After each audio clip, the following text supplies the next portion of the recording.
I'm really excited to introduce you all to our presenter today, Bettymaya Foott. And if you are a part of the dark sky community, she probably doesn't need much of an introduction. Bettymaya is definitely a face and a name a lot of people in our community recognize. So welcome, Bettymaya. Hi, Deanna. Thanks for having me. And just a little bit about Bettymaya. So Bettymaya grew up in picturesque Moab, Utah, and she graduated from the University of Utah with a degree in environmental and sustainability studies. And her dark sky career began with working with Utah State Parks as a dark sky intern, and then as a seasonal employee, starting 12 different international dark sky park applications across the state. She then went on to work as the coordinator for the Colorado Plateau Dark Sky Cooperative and the Consortium for Dark Sky Studies at the University of Utah. And today, Bettymaya is IDA's Director of Engagement. So she supports our advocacy network.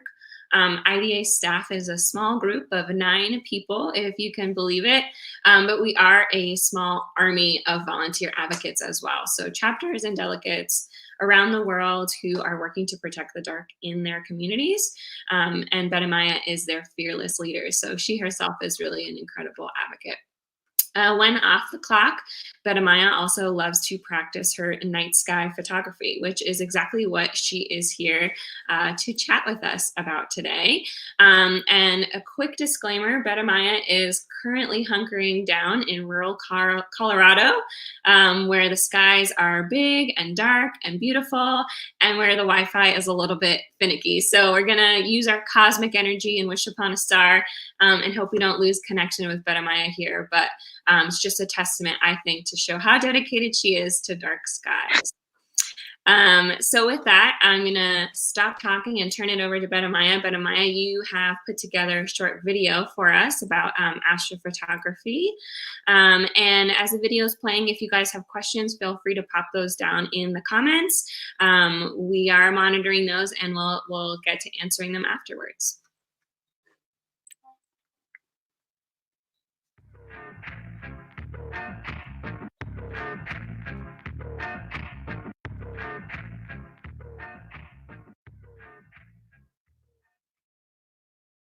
Hi, I'm Bettymaya Foott. Welcome to Astrophotography for Beginners. Let's get started. You can capture images of the night sky with any camera that has fully manual settings on a tripod using your 2-second timer. You'll need to adjust your shutter speed, aperture, and ISO. Set your shutter speed to the longest setting on your camera to start. 30 seconds might reveal streaks of light rather than pinpoint stars. Adjust to a lower setting until stars become points. Set your aperture as wide as possible, so the smallest number. For ISO, 6400 is a good place to start. A higher ISO will give you more sensitivity to light, but will cause increased noise, so find a happy medium between noise and exposure. All of these settings are a starting point. You'll need to mess around with the settings to find an exposure you are happy with. White balance while shooting is not so important if you shoot in RAW. That image type will give you the most amount of data to work with when editing your pictures. Typically though, I end up around 4250 for Milky Way and around 5000 or 5500 Kelvin for moonlight. Focusing is one of the hardest parts of astrophotography. To find the correct focus, use manual focus. Roughly pre-focus your lens to infinity and enable live view. Center on something distant and bright. Use the camera display to zoom in as far as you can. Adjust your focus until the bright object you selected becomes as small as possible. A good sign that you're approaching focus is if you see dim stars appearing in the viewfinder. If you do not have live view, preset your lens to infinity, take an image, review and adjust the focus, and repeat the shot until you achieve a sharp image. Don't forget about natural sources of light at night. Light from the moon may seem dim, but it actually can dramatically alter the scene. Moonlight will reduce the contrast of the night sky, obscuring the fainter celestial objects. During a full moon, your image will appear to be a sunny midday afternoon, but with stars, which is pretty cool. And just remember, the new moon is the best time to capture faint celestial objects like the Milky Way. This can also be achieved if the moon has set. And a crescent moon will give you the best of both worlds. To preserve your night vision, use a red headlamp and turn your camera's LCD display brightness down. Bring warm clothes. Warm days can be followed by cold nights.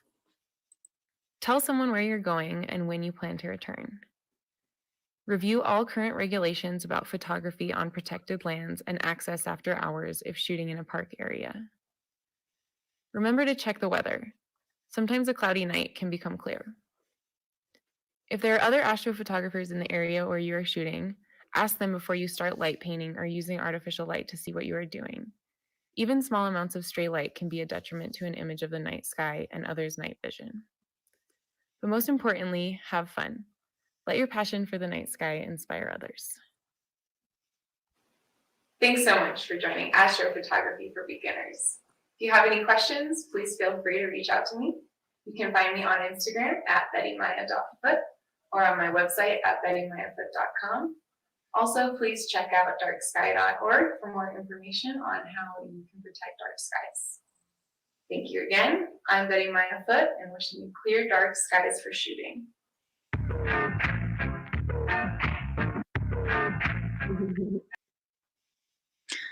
Thanks, Sure. Bettymaya. It's amazing to be in two places at the same time like that. Well, thank you. That was a really great kind of introduction into astrophotography. And this video is going to be available later on, so you can always go back and kind of slow down and be like, what did she say? And check that out. I had a question for you to kind of start off. I'm just curious how you got into astrophotography, or if there's anyone who maybe inspired you to kind of start that passion. Love to hear a little bit about that from you. Yeah, well, thanks, Gianna, and thanks everyone for being here today. It's really an honor to be presenting about astrophotography. So thanks for watching and tuning in. My real start in astrophotography came from dark skies. I was working for Utah State Parks when we started those dark sky park applications, and part of the process is including astrophotos of the horizon to monitor the sky quality. So my first Milky Way photo ever was taken at Red Fleet State Park with the state park's loaner Canon Rebel camera. And when I saw the Milky Way pop up on the back of my screen, it was just like magical, you know? You don't really think you're going to be able to catch it in kind of just a normal DSLR, but when I could finally see it, I was hooked ever since. Awesome. Cool. Yeah. And you've been taking a lot of photos ever since, that's for sure. We have a question coming in from Teresa on Facebook. She wants to know, what are your favorite lenses to use? That's a great question, Teresa. Thank you for the question. So the first lens I ever used for astrophotography was the Rokinon 24mm f1.4. And that is an awesome beginner lens for astrophotography because you can open the aperture up so wide, you can capture so much more light in your scene. And it's a pretty bargain lens in the realm of lenses, so it's a good place to start. Cool. And then kind of in that similar vein, we have another question from Paula about how to take decent dark sky photos on a phone. Do you have any tips on that? Yeah, so phones nowadays can actually take pretty decent photos of the night sky depending on what model you have. I tend to use my DSLR and haven't really gotten into the phone astrophotography field, but one of our IDA advocates, Mike Wiesner, just put out a broadcast about smartphone astrophotography, and I'm sure would address all of those questions. And I think that's posted on our social media somewhere. But that would be a great resource to check out, and we can try to make that more available. Yeah, awesome. And if you do take some photos at home, please tag us on Instagram or your social media and let us know that you've taken those photos. Right now we're using the hashtag night sky at home, so we'd love to see those pictures. Another question we have from Hina. Hina is on Facebook. She's been joining us every live stream. I believe she's in India, so props to Hina. Can you show us your best astrophotograph to this date? Ooh, that's a hard one. That's a really hard. I know. Yeah, I feel like none of mine are ever good. So it's like, I feel like a lot of photographers are probably like that. But I really like my most recent photo that I posted of I caught one Lyriad meteor over the Sleeping Ute Mountains in Colorado. And that was just the first time I've seen the Milky Way this year. So as of now, that's my favorite picture because it brings back those nice memories. Cool. Let's see. Another question that we have is, let's see. Do you have an Astro modified DSLR? No. I would love one. But no, I don't. I don't shoot with an Astro modified DSLR. And I've still been able to capture a lot of the red and some of the nebulas in the sky. So I think really you're just going to want to get as dark of skies as possible. And that's the next best thing to an Astro modified camera. Mm-hmm. Awesome. Well, on that note, I have a question for you from myself. Just kind of talking about, we mentioned all the work that you've done in kind of the dark sky movement professionally, and then personally, of course, you have the interest in astrophotography. Where do you see astrophotography and dark sky advocacy kind of coming together? Well, I think that astrophotography makes the invisible visible in terms of light pollution.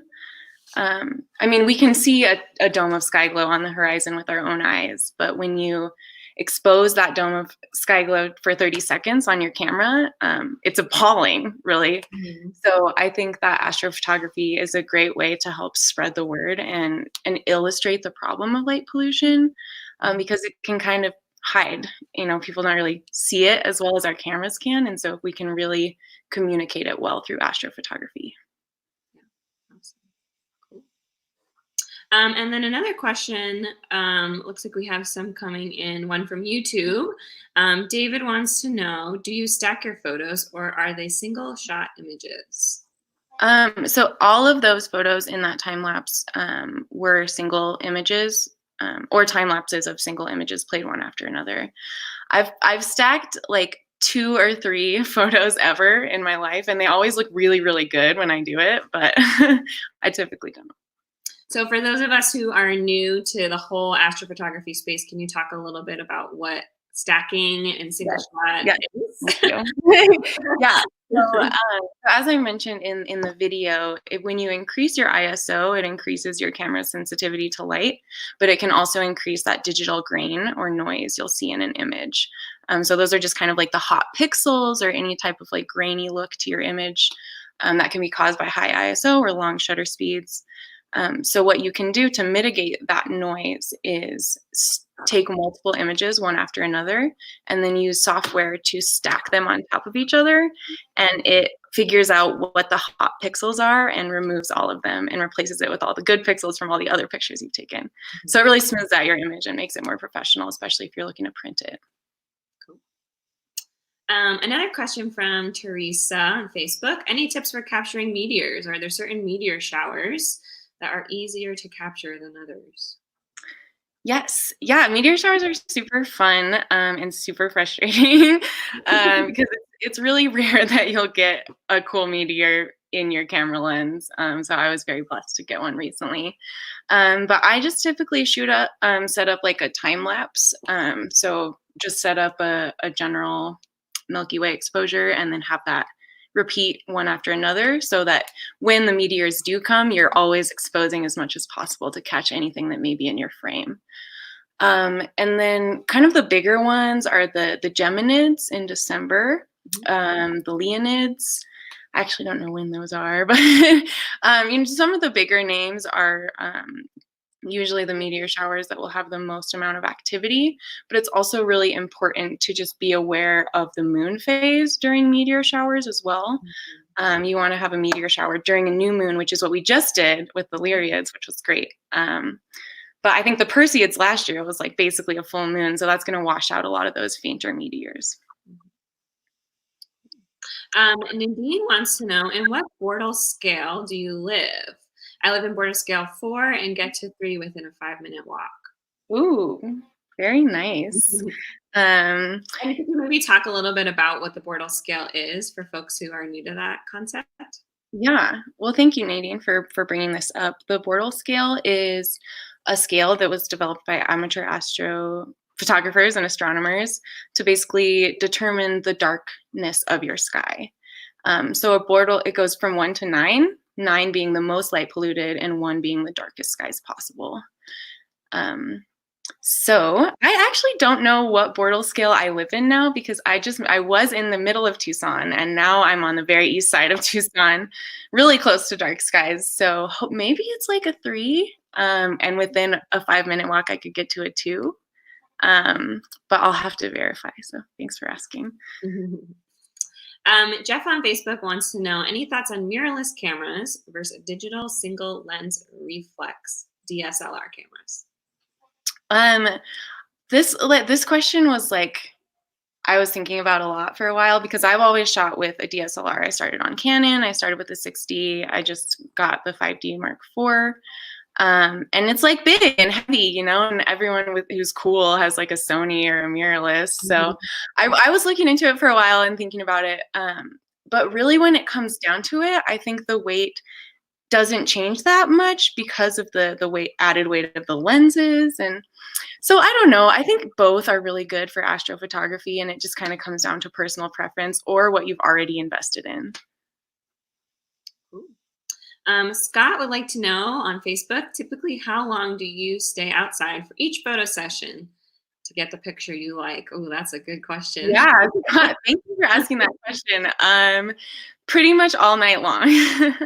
So for the recent Lyriids, the peak was around, probably 4 in the morning, but the Milky Way is rising around midnight here. So I slept from 9 to 11:30, and then got up and went to location, which was not far from the campsite, and shot until sunrise, and kind of fell asleep as I had my time lapse again. But pretty much a whole night is what it takes, especially if you want to get time lapses, because it's going to take you 20 or 30 seconds to get one frame, and it's 24 frames per second.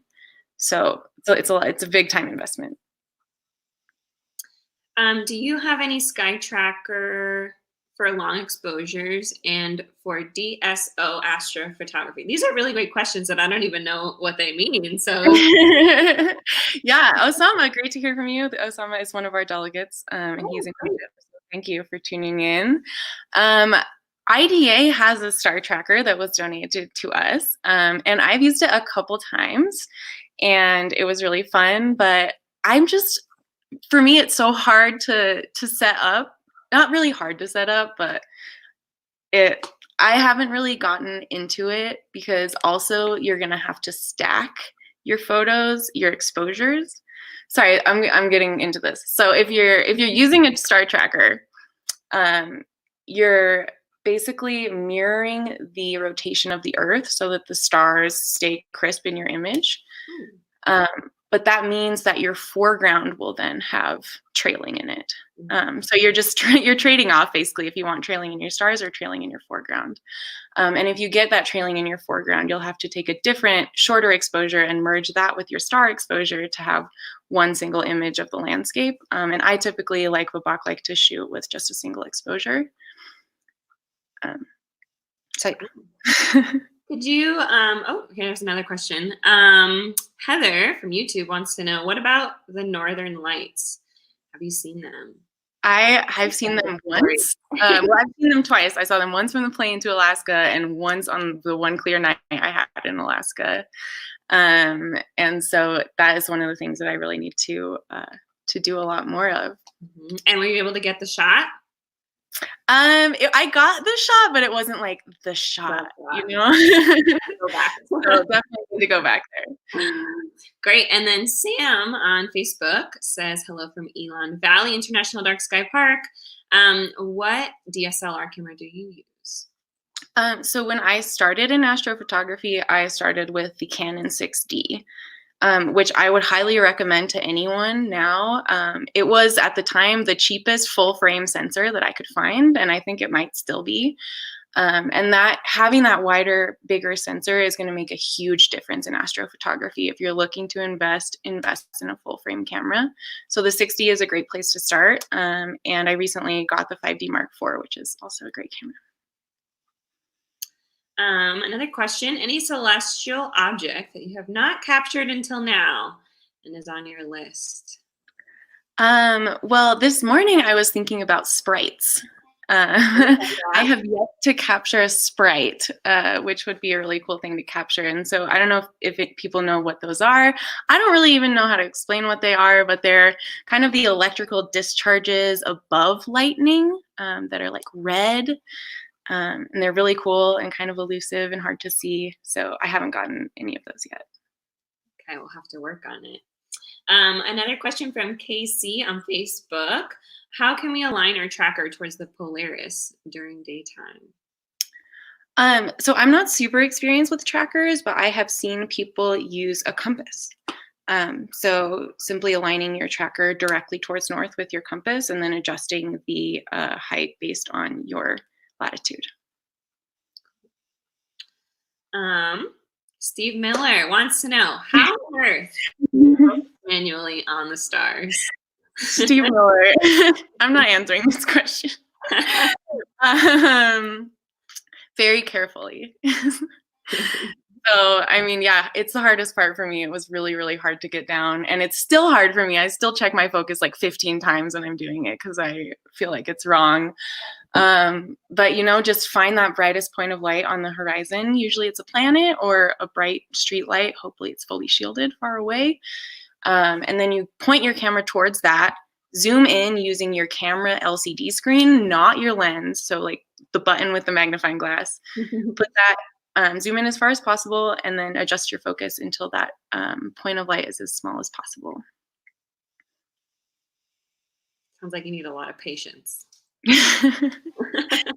Yes. Sid on Facebook wants to know, do you use any specific filters? He avoids them being colorblind, so is interested if others use a neutral style to enhance shots. So I have used like a star filter that gives you those like lines coming out of your stars. But I haven't, that was like years ago, and I haven't really done that since then. I've also seen people use fog filters to make those bright stars appear a lot more bright so you can see the constellations really well. So there's a Tiffin fog filter that I know a lot of people use, but I typically don't use filters when I'm shooting. Is there a formula to determine maximum exposure for a time-specific aperture lens to avoid star trailing? Lots of great David, wouldn't you know there is, and it's called the 500 rule. And I had that in my video, and then I took it out because when I think about it, I don't think I've ever used it. I'll take a picture and zoom in and be like, okay, yeah, those are not lines. But the 500 rule, if you would like to do math and have some fun with formulas, you'd simply divide 500 or divide the focal length of your lens by 500. Or it's the other way around. I can't remember. And that will give you the maximum amount of time you can expose in seconds. Another question from Facebook, how to capture the foreground without shake in long exposure of a starry sky? Okay, and it is dividing 500 by the focal length. But yeah, that is a great question. Avoiding shake. First of all, always, if you can, have a sturdy tripod. Sturdy tripods are really important. Lightweight ones are great for any other type of shooting, but if there's any wind or anything, a kind of light plasticky tripod is not going to work for you. Get a hardcore heavy duty one to really take that shake out. Also, always remember to use your 2-second timer so that you don't press the button and cause that vibration to shake your image. You want to use that 2-second timer and then have free and clear camera for the shutter to expose. Jeff on Facebook wants to know, have you had any success convincing people to change or eliminate outdoor lighting after showing them photos of the light pollution they are creating? Wow, that's a really great question and good idea. Yeah, Jeff, thank you so much for that question. I personally have not, but I know of multiple people who have. Steve Miller, who just commented here, he's a delegate in Florida. Thanks everyone for all the support, by the way. And I've seen really great before and after pictures of his friends' homes. He's just taken them and shown them the lighting and how it's glary, and they've changed it, and then taking another picture of the lights after that and showing them how it's remedied is hugely beneficial. We also have another delegate in Virginia. Her name is Joyce Harmon. And she has a project where she will go into rural Rappahannock County and take images of people's homes and ranches under the night sky and give them a print of that image. And then after that, they're like, dang, we want to protect these night skies, you know? So I've definitely seen success stories of using astrophotography to protect dark skies. Yeah, a really powerful tool for education and advocacy. Yeah. Kathy on Facebook wants to know, what lens are you using now? So I just invested in the Sigma 50mm 1.4, which is a really fun one. So that's been kind of my main go-to lens recently with like kind of far off mountain ranges in Milky Way. Otherwise, I still use the Rokinon lenses, basically. I have a question for you. Just kind of, we've had a couple different questions about, do you use this, do you use that, or what kind of equipment? How would you describe sort of your astrophotography style? Kind of what I'm hearing is that you're just like, I don't really use that. I just kind of shoot and just go for it. How would you kind of describe that? Yeah, that's really funny because that's exactly how I am. I think there's a lot of people out there who, you know, like, a lot of people, if I'm shooting with people, are really nitpicky about the histogram and the exposure and the trailing and the noise and the stacking in the foreground. And for me, my motto is like, go out, enjoy yourself, and let the night sky speak to you in a way. I feel like the best shots I've ever gotten are when I've like relaxed into it and just kind of let the landscape tell me what to shoot. Mm-hmm. Maria wants to know on Facebook, what software or apps do you use to plan your sessions? Yeah, so a great one is Stellarium, which is a free desktop app of planetarium software. So you can simulate the night sky any day of the year, any time of history. It's really incredible. So I use Stellarium a lot. I know a lot of people use photo pills.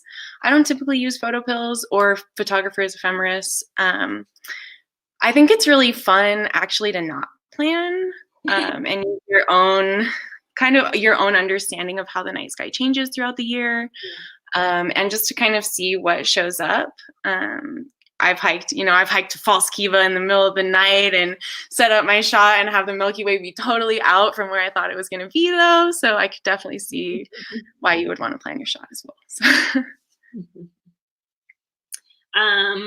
Maggie on Facebook wants to know, is there online class for astrophotography? We're getting a little sample right now, but do you have recommendations for other places people can go poke around and learn some things? Yeah, so YouTube is great. That's really where I learned a lot of my tips and tricks, or just kind of helpful people on YouTube. But we have a delegate. His name is Mike Shaw, and he also has some tutorials on his website that I recently stumbled across. So check those out as well, because he's a great astrophotographer. Teresa on Facebook asks, what medium do you use that best displays your photos? Glass, metal?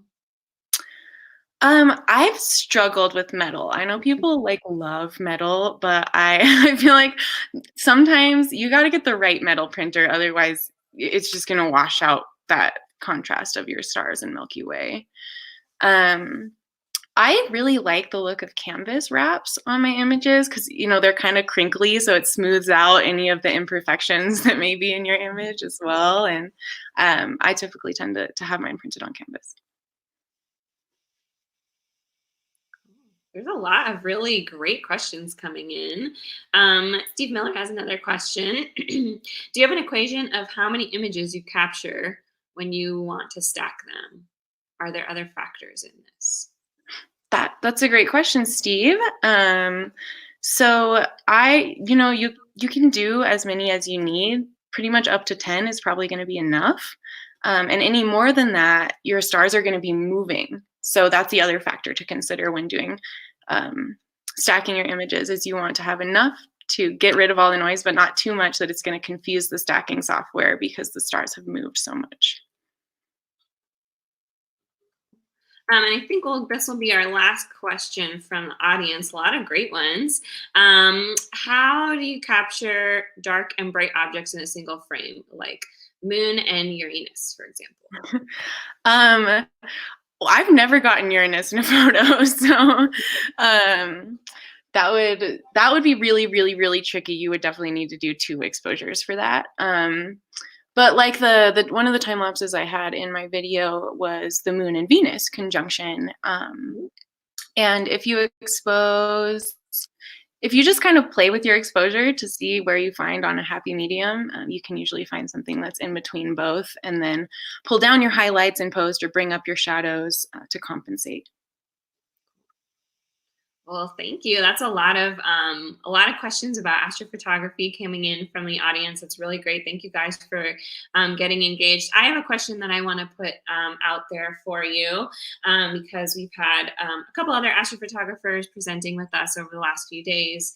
Haroon from Skyglow and Babek Tafreshi both brought up the idea that there are not a lot of female astrophotographers out in the world. And as you are a female astrophotographer, I'd love to hear kind of some of your thoughts on your experience in that space, and maybe what can be done to make astrophotography, or even more broadly, the dark sky movement, a more inclusive place for people who don't see themselves represented there. Yeah. Well, thank you for bringing that up. That's a really, really important point. And it's a big subject. I think about it a lot. So it was really great to hear Haroon and Babek both bring it up, because it is incredibly unacceptable that there's no female photographers in the world at night at all, and that females don't really get represented in astrophotography. But it's not just women, as you mentioned, as a whole, there isn't a lot of diversity in astrophotography or in the dark sky movement.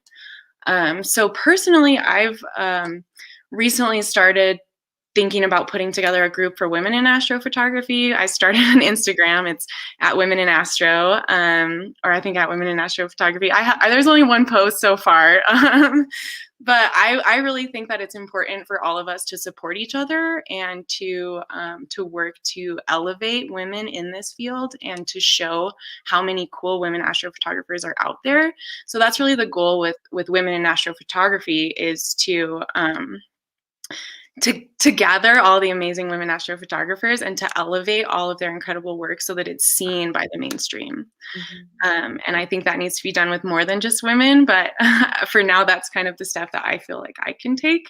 But in terms of general diversity, I think it's really important that for dark skies, we keep thinking about this as a social justice issue, and that light can be used as a weapon, and it can be harmful to people, and is used to keep lower socioeconomic people down. And I don't know where to go with this, but basically, yeah, there's a lot we need to do, and we're trying.